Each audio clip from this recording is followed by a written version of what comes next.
kita mungkin perlu tahu konsep meskipun tidak dibahas di sini, bagaimana di Perlis, termasuk lembaga fatwa di Perlis, konsep tentang bid'ah Profesor Razaimi.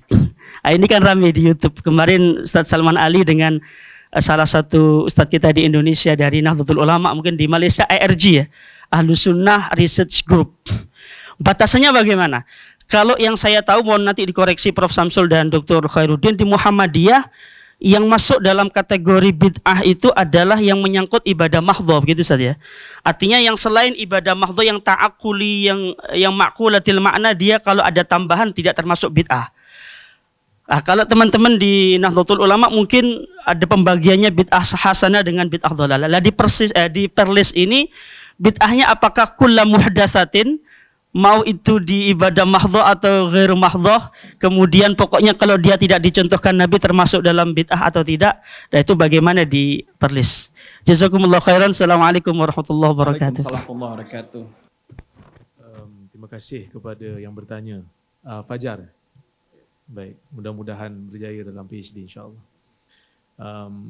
Sebenarnya macam Mufti sebut tadi berkenaan dengan bid'ah, ini benda yang biasa disebut, dan kalau kita tengok saya tak tahu di Indonesia, tapi di Malaysia ni bila sebut tentang bid'ah di satu konotasi tu negatif. Seolah-olah macam sesiapa yang benci bid'ah bukan ahli sunnah. Sedangkan kita ahli sunnah. Sepatutnya suka kepada sunnah, cinta kepada sunnah itu tanda ahli sunnah. Tapi di Malaysia itu nak menjadi ahli sunnah menurut majoritinya perlu menerima bid'ah hasanah. Sedangkan itu tidak termasuk dalam kriteria ahli sunnah untuk menerima bid'ah hasanah. Satu orang yang hidup dalam hidup dia tidak pernah melakukan bid'ah hasanah walaupun sekali, akidahnya tidak terganggu, ahli sunnahnya tidak terganggu, dia masih lagi ahli sunnah.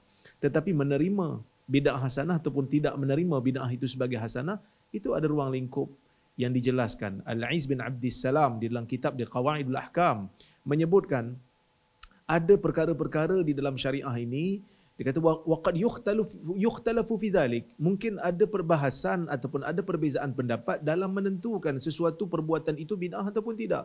Fayaj'alul ba'd minal bid'il madhmumah wa yaj'aluhu al-akharun minas sunanil maf'ula ala hadin Nabi SAW. Ini disebut sendiri oleh Al-Aiz bin Abdissalam. Sebab itu kita melihat sebahagian mungkin daripada penuntut ilmu yang tak biasa, dia buat satu kaedah. Kaedah yang tak pernah dikenali oleh mana-mana ulama mazhab zaman dulu. Sebahagian daripada fatwa, saya bukan nak mempertikaikan fatwa negeri, tetapi teguran itu perlu dibuat. Bila mengatakan tidak boleh membid'ahkan masalah khilafiyah. Ini kaedah siapa yang buat? Dia kata tidak boleh membid'ahkan masalah khilafiyah. Dalam masalah khilafiyah, bid'ah berlaku. Buka dalam kitab-kitab mazhab, ada saja amalan yang dianggap sunnah oleh sebahagian mazhab, dianggap bid'ah oleh sebahagian mazhab yang lain. Kan? Umpamanya meletakkan had waktu untuk sapu di atas khuf. Sebahagian mazhab membid'ahkan. Majoriti ulama menerima. Aqiqah umpamanya, ada qaul dalam mazhab Hanafi yang membid'ahkan aqiqah. Tetapi majoriti mazhab menerima. So kalau dia kata tak boleh, di antara ciri-ciri ahli sunnah tidak boleh membid'ahkan masalah khilafiyah, maka ulama mazhab pun dah terkeluar daripada mazhab dah. Terkeluar daripada ahli sunnah dah. Kita buat satu kaedah syok sendiri, seolah-olah tak boleh nak membid'ahkan masalah khilafiyah. Yang sepatutnya ditekankan tawabit yang macam Ustaz sebut tadi. Letakkan tawabit, nak meletakkan sesuatu perkara sebagai sunnah ataupun bid'ah hasanah, perlu letakkan tawabit. Kenapa kami katakan ini adalah bid'ah hasanah? Ini bukan bid'ah syar'iyah ataupun bid'ah madhmumah.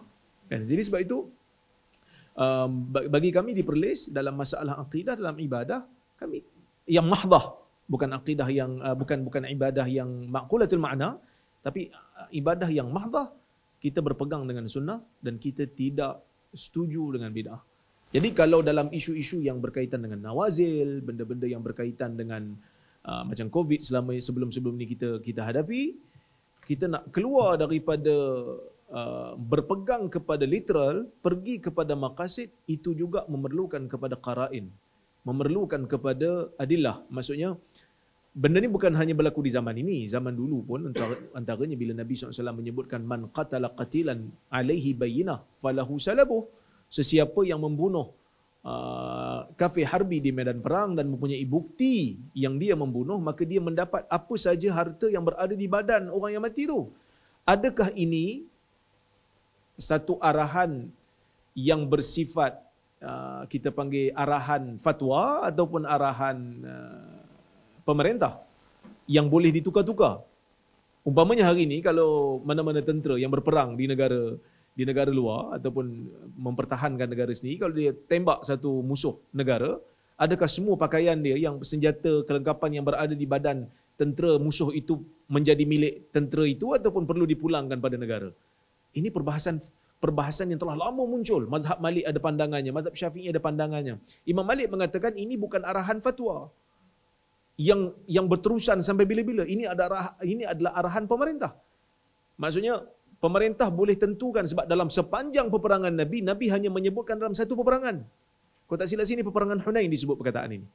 Dalam peperangan Badar Nabi tak sebut, dalam peperangan Uhud Nabi tak sebut.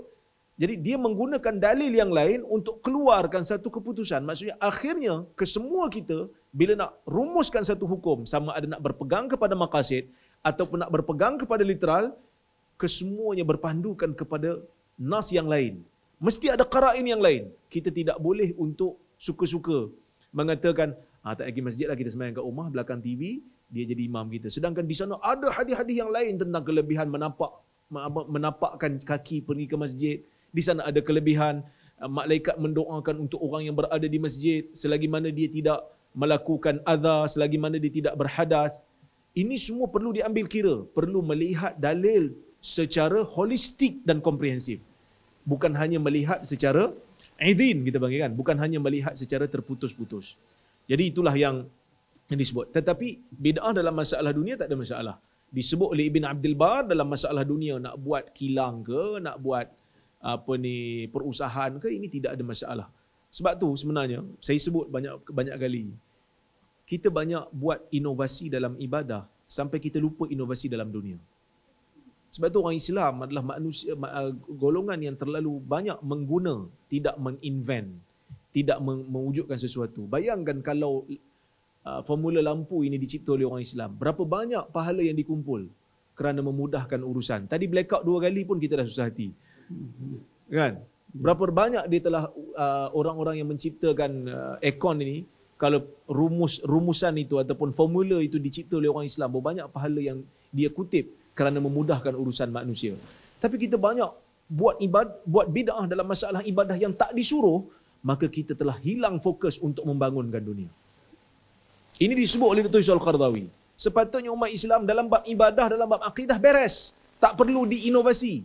Buat apa yang ditunjuk. Dalam dunia, buat inovasi. Tapi kita tak. Tengok.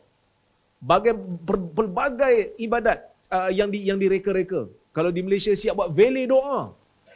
Kita ada valet parking tau, valet parking.